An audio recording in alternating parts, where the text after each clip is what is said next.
as we were discussing in the last lesson, one of the things about doing web searches is that there's so much data out there. One of the problems with so much data out there is you often will get what we call variant data. That is, different versions of the same piece of information. Even something as simple as a simple fact might have some more subtlety involved in it. Here, for example, we're comparing the results of the circumference of the Earth. You can go to Google and do that search, but one thing to think about is, does that fact vary based on some contextual information that you may or may not appreciate? So for example, we know the circumference of the Earth varies if you measure it around the equator versus measuring it around the poles. If you don't know that, you might believe that a single number is a perfect description of the circumference of the Earth, and that it is in fact a perfect sphere. It's very close to a perfect sphere, but there is variation.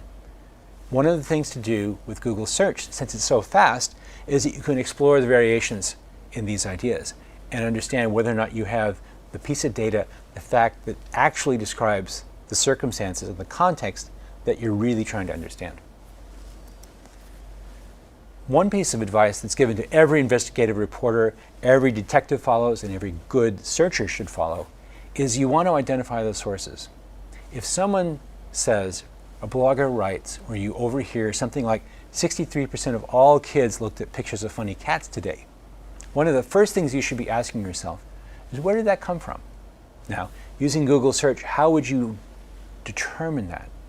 Well, what I would probably do is put in perhaps a quoted phrase search, 63% of all kids. That's going to be likely to show up something in that space. You might want to then add a quoted phrase, funny cats. You can play around with these different phrases and searches and combinations as a way of identifying what the original source was, and not just a copy of a copy of a copy.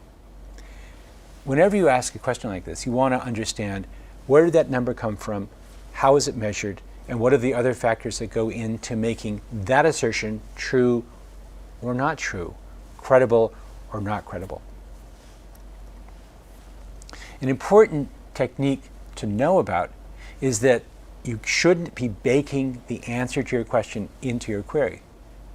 This is a problem I see a lot in classes I teach, where people will do a query like this one. The average length of an octopus is 18 inches. Let's show you what that actually looks like. If I do a query like the average length of an octopus, 18.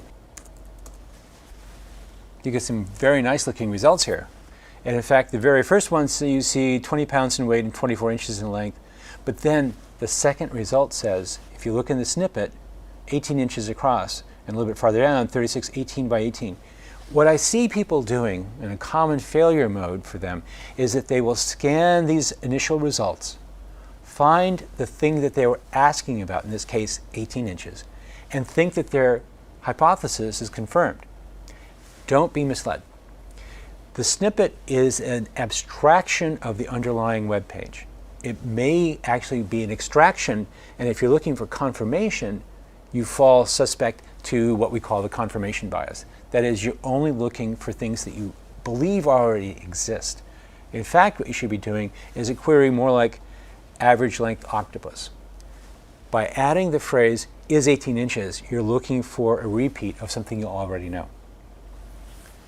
One of the things to keep in mind here is that there are different ways to phrase that information seeking process you're going through. You can look for confirmation of information you already know, or you can try to find the range of variation, things that are out there. What you should do as a good searcher is to try to gather information about the entire space of what's going on, and then use your skills to synthesize, filter, and organize that information to get to the bottom of it.